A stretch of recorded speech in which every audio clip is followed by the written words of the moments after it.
కాంగ్రెస్ ప్రభుత్వానికి మేము ఒకటి రిక్వెస్ట్ చేస్తాం ముఖ్యమంత్రి గారికి, మీ చేతిలో ఇక్కడున్న అంశాలు, ఇప్పుడు ఇది పార్లమెంట్ బిల్ పాస్ కావాలి, ఇప్పుడు మాది అయిపోయింది పార్లమెంట్ అని చెప్తారు. సరే వచ్చేంత వరకు ఎలక్షన్ మీరు పెట్టరు. ఎలక్షన్ అనేది ఖచ్చితంగా మీరు 42%తోనే చట్టం వచ్చిన తర్వాతనే ఎలక్షన్ పోతారు, చిత్తశుద్ధి ఉందని మేము అనుకుంటాం.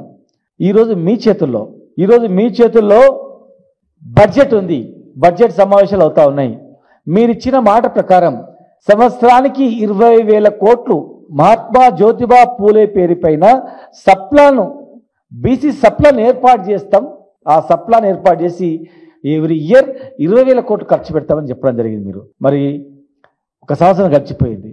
ఇప్పుడు కనీసం ఇప్పుడు ఈ 4 సంవత్సరాలన్నా 80,000 కోట్లు, పాత 20,000 కోట్లు మీరు ఖచ్చితంగా మీరు ఇచ్చిన మాట ప్రకారం సప్లాన్ ఏర్పాటు చేసి బీసీ సప్లాన్ మహాత్మా జ్యోతిబా పేరు మీద సప్లాన్ పేరు మీద మరి ఈ బడ్జెట్లో ప్రవేశపెట్టాలి.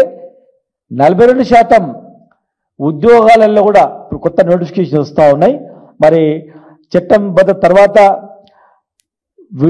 దీని తర్వాతనే విడుదల చేయాలి. మీరు విడుదల చేసేటువంటి ప్రతి ఉద్యోగాల్లో కూడా, ఎందుకంటే ఈరోజు చట్టం చేసిర్రు, ఇప్పుడు ఇక కంప్లీట్ బాధ్యత మీదే. ఏ ఉద్యోగాల నోటిఫికేషన్ వచ్చినా దానిలో 42% రిజర్వేషన్తోనే ఉద్యోగ నోటిఫికేషన్ పోవాలి. ఇప్పుడు బడ్జెట్లో మీ చేతిలో ఉన్నటువంటి అంశం 20,000 కోట్లు పెట్టాలి. మరి కేంద్రంలో చట్ట సవరణ బిల్లు తొందర తీసుకురావాలి. మరి ఎంబీసీ మంత్రిత్వ శాఖ లేదు, చాలాసార్లు ప్రతి రాష్ట్రంలో అడుగుతూ ఉన్నారు కేంద్రాన్ని, ₹1 ఖర్చు కానటువంటిది. మరి మంత్రిత్వ శాఖ ఏర్పాటు చేసినట్లయితే ఇలాంటి బిల్లు వచ్చినప్పుడు సమన్వయం చేయడానికి అవకాశం ఉంటుంది. మరి ఎలక్షన్ మేనిఫెస్టోలో ఎంబీసీలో కూడా ఒక మంత్రిత్వ శాఖ ఏర్పాటు చేస్తామన్నారు. మరి మీ పరిధిలో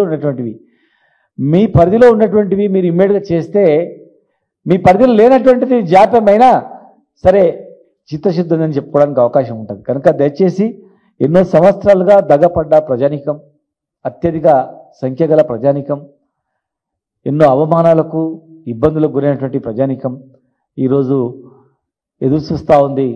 ఈ బీసీ రిజర్వేషన్ ద్వారా మా జీవితాలు బాగుపడతాయేమని మేము గతంలో చట్టసభల్లో కూడా రిజర్వేషన్ ఇవ్వాలని చెప్పి కూడా మేము తీర్మానం చేసి పార్లమెంటుకు పంపడం జరిగింది.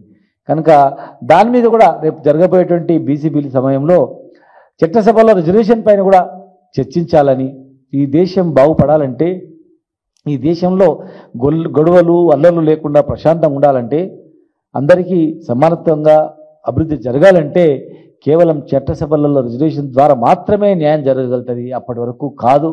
కనుక దానిపైన కూడా దృష్టి పెట్టాలని, మరి ప్రభుత్వానికి పూర్తి బాధ్యత తీసుకొని 42% రిజర్వేషన్ ద్వారా అయిపోయిన తర్వాతనే తెలంగాణలో స్థానిక సంస్థలలో ఎలక్షన్లు పెట్టాలని, తమిళనాడు తరహా తెలంగాణలో దేశంలో 2వ రాష్ట్రంగా అవతరించబోయేటట్లు చేయాలని, పార్లమెంటు బిల్లు సమయంలో ఏ పార్టీ అయితే ఈ బిల్లుకు మద్దతు తెలుపదో ఖచ్చితంగా తెలంగాణ ప్రజానీకం ఆ పార్టీలను తెలంగాణ గడ్డ మీద అడుగు పెట్టనీయదని, ఆ పార్టీలను బిల్లు పాస్ చేయకుండా చేసేటువంటి పార్టీలను ఖచ్చితంగా తెలంగాణలో భూస్థాపితం చేస్తారని తెలంగాణ ప్రజలు ఖచ్చితంగా ఎదురు చూస్తూ ఉన్నారు. కనుక ఎవరు మద్దతు తెలిపోయినా, ఈ బిల్లుకు వ్యతిరేకంగా ఎవరు మాట్లాడినా ఖచ్చితంగా తెలంగాణలో తిరగనివ్వబోమని చెప్పి కూడా హెచ్చరిస్తూ వారి యొక్క చిత్తశుద్ధిని ఆయా పార్టీలు చాటాలని చెప్పని మేము విజ్ఞప్తి చేస్తూ ఉన్నాం.